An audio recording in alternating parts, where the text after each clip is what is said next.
No nejradši mám medovníčky. Já mám nejradši perničky. Já mám nejradši pracny. Vánoce jsou svátky klidu, ale i obžerství. Dieta s cukrovým totiž nejde moc dobře dohromady.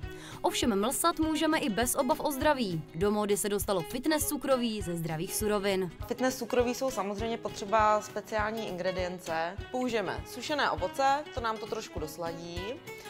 Čekánkový sirup, místo vlastně cukru. Ještě nám to dosladí trošku namočené datle předem. Bezlepkové piškoty. Máme tady nastrouhané mandličky, samozřejmě máslo, šmakouna, který nám tam zvýší obsah bílkovin, chia semínka, kakao a protein. Při slovech špaldová mouka nebo agávový sirup se možná nikomu nevybaví nic chutného. Zdravě tím ale nahradíte hladkou mouku i cukr a chuť cukroví zůstane skoro stejná. Mám takový fígl, že to ani není potřeba říkat, že je to nějak zdravé, protože pak už tomu třeba úplně zbytečně mají lidi předsudky. Nepoužívám bílý cukr, ale snažím se hledat různé alternativy, protože mám hodně klientů, kteří třeba potřebují zhubnout, takže samozřejmě bílý cukr není úplně ideální, takže používám třeba čekánkový sirup, používám sukralózu. A teď si dortík dozdobíme.